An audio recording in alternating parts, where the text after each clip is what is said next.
Are you ready? Okay. Okay. Okay. Hi everyone, I'm Josh. This is Andrew, and this is Abishur. And our project revolved around the salt and their effect on conductivity. So the purpose of this whole lab, the end goal, I guess, is to compare the voltages between the vegetables and the liquid, and to see which one acts as a better battery. And also through this, we're going to show the relationship between the resistance and the voltage through both the liquid and the vegetable. So in our theory, in order to find the resistance and the voltage, we use the equation R equals V divided by I, in which R is resistance, V equals voltage, and I equals current. When salt dissolves in water, it dissociates into its constituent ions, which are charged particles, and these break down into sodium ions and chloride ions. The process of breaking down on these ions is from salt crystal, and this is driven by the solvent's ability to surround and stabilize the individual ions because of their charge and polarity. For example, when the salt dissolves in water, the positively charged sodium ions are attracted to negatively charged oxygen atoms in water molecules. The negatively charged chloride ions are attracted to the positively charged hydrogen atoms of water molecules.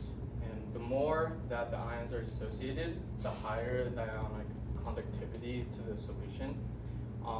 This is affected by resistance, and the current that passes through the solution will also be influenced by the number of ions available for conduction. So some of the things that we used for this experiment is 4 cups, a stirring rod. The drinks that we used were coffee, water, milk, and soda. And the vegetables were onion, green bell pepper, potato, and a cucumber. We also used a voltmeter and had power cables, and also used alligator cables, which is also a lead tube.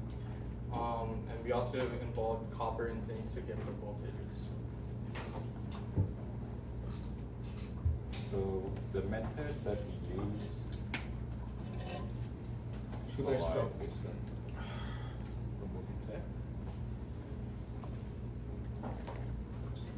So Josh, you want to come hold the? Okay.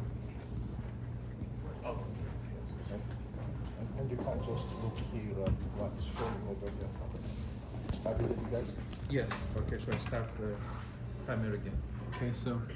Alright, so the first thing that we did was we measured the voltage of a potato, and also we'll show you how we set it up. So first we have the multimeter, we have the leads, multimeter leads, and we attach the alligator cables to the multimeter leads, and then we attach the other end of the alligator cables to the zinc and the copper stick.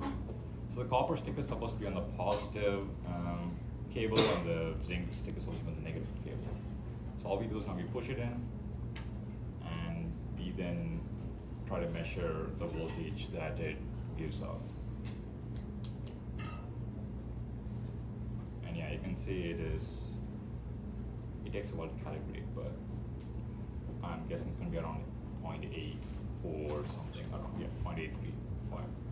So yeah, once we have a good voltage, we then remove the alligator cables, and we just have the leads attached to the multimeter. And then we take the leads and we attach it into the vegetable, and then we measure the ohms, the resistance. And yeah, you'll notice that it takes a while for it to measure resistance. It calibrates for a while, so we may not wait too long, but it's going to be around 15 from our measurements, I'm pretty sure. So once we do that, we go and we measure the liquids. So here we have coffee, I'm pretty sure we have coffee, and we'll, since it's easier, we'll measure the resistance first. Oh, and I forgot to mention, when you measure the voltage for the potato, you have to have the 2 nodes 3 centimeters apart from each other. Otherwise, you'll get different values, and that could throw off your calculations. For resistance, we have it 2 centimeters apart, and we can measure the resistance, and once you find the ohms, you can then attach the alligator cables back, and also remember to wipe the nodes every single time, because if you don't, you'll get fluctuating results without the liquids.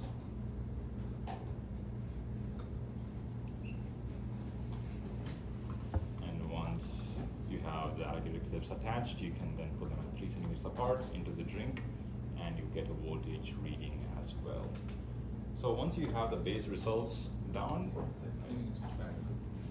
so once you have the base results down, what you can do is, what we did is we added a gram of salt to each liquid, and then we repeated the resistance measurements and the voltage measurements, and we kept doing it until we added about 3 grams of salt. And also remember to mix the salt well. We realized that we didn't do this for a while, and you're getting really strange results, nothing correlated. So we had to really mix the salt for a couple seconds, and then our data actually looked pretty good. Now Andrew will be talking about data and our So for our data, we found that for every gram of salt added, resistance went up for all 3 milk, soda, and water, and coffee was the inverse.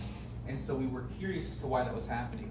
And so we looked it up, and we figured out that coffee, salt reacts differently with coffee than it does with other things. It emulsifies some of the compounds found in coffee, making smaller pieces, making less resistance.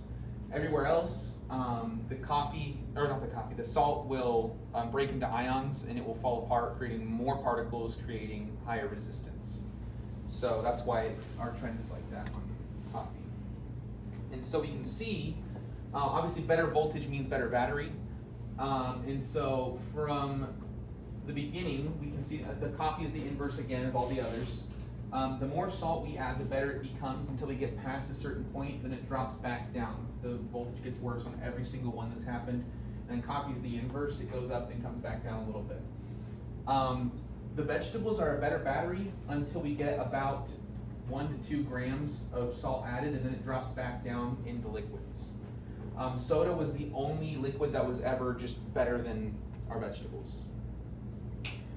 So our conclusion and our answers, or our conclusions and our questions are kind of in one. Which is better?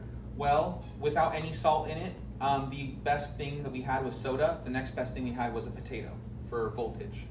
Why does the voltage drop? So we remember back here when we saw that it goes up and then it comes back down.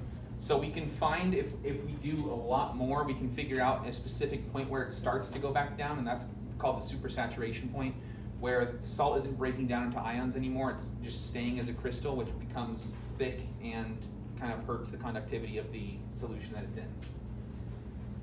And the best drink was easily the soda, by far. So